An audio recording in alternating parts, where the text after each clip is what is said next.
Good morning. Hello, everyone. Welcome back to the channel. Today, we're diving into the most important news stories of the day from the United States and around the world. So grab a coffee, sit back, and let's get started with today's top headlines. Hey, race, our first story. The U.S. Senate has achieved a major breakthrough toward ending the longest federal government shutdown in American history. With a decisive 6-0 vote, the Senate approved a funding bill that would restore operations and pay for federal agencies that have been sidelined since the closure began. The package reauthorizes funding through January 30th, 2026, and temporarily prevents mass layoffs of federal employees. While the move clearly signals a pathway back to normalcy, the bill still must pass the House of Representatives and receive the president's signature before the shutdown can fully end. Many federal workers remain unpaid, and vital services, from national parks to customs, have been disrupted for weeks.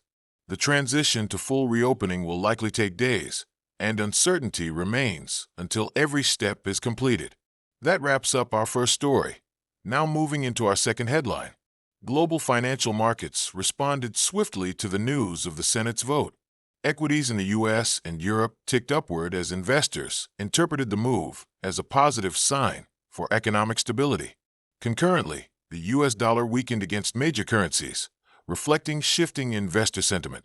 Analysts caution, however, that underlying pressures remain. Inflation concerns, incomplete economic data, and geopolitical tensions could still influence market performance, even if the shutdown ends. For viewers, this underscores a key point. Economic optimism is rising, but the risk landscape hasn't vanished. Moving on, our next story. A coalition of human rights groups has publicly called on the U.S. government to center human rights accountability in its upcoming diplomatic engagement with Saudi Arabia. The organization stressed that unresolved issues, such as the murder of journalist Jamal Khashoggi and the detention of political activists, must be part of the agenda. This development highlights the enduring tension in U.S. foreign policy between strategic alliances and principled human rights advocacy. For your audience, it presents an opportunity to reflect. When global power and ethics collide, which wins? Next up, in energy markets. Crude oil prices rose in response to signs that federal operations may resume soon, boosting expectations for increased demand. Brent crude futures climbed roughly 0.7%. Reaching around $64 per barrel. This reaction demonstrates how sensitive global commodity markets can be to U.S. policy signals, even those of a domestic nature. From a content creator perspective, this is a strong segment. How a government shutdown in Washington can ripple through oil rigs and shipping lanes around the world. Now looking at local impacts. Cities such as Denver. Shifting to world news. Here are the top global stories. Starting in Southeast Asia. Typhoon Kalmiji has devastated parts of the Philippines and Vietnam, leaving at least 188 people dead and causing widespread destruction to homes, farmland, and infrastructure. Scientists say warmer sea surface temperatures, driven by human-induced climate change, are intensifying storms, making them wetter, faster, and more destructive. The timing of the typhoon, which coincided with the Global Climate Summit in Brazil, serves as a stark reminder. The climate crisis isn't far off, it's here. Next up, Brazil.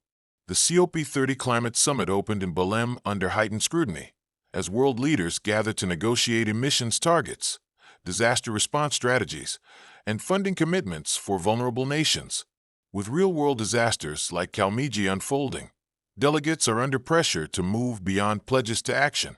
For your audience, summits matter. But will they shift policy fast enough for what's happening on the ground?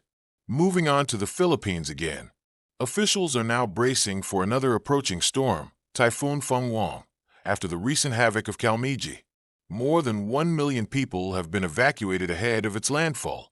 The threat of back-to-back storms highlights the growing risk of compounded disasters. When one storm strikes, it leaves the region weakened and vulnerable to the next. In Europe, Italy. Southern Italian regions have been battered by unprecedented rainfall and flooding. Roads washed out, homes damaged, and evacuations underway. The event underscores how extreme weather is now a global phenomenon, not just a tropical one. Infrastructure is under strain, and communities are facing the challenge of adapting quickly to shifting climate patterns. Finally, in the United Kingdom, media leadership at the BBC is changing. Director General Tim Davie has resigned amid intense criticism over the editing of a speech by former U.S. President Donald Trump. The shift at one of the world's most trusted news organizations has ignited debate about journalistic standards, editorial independence, and the role of media in a digital era of scrutiny and polarization. That's all for today's news, folks.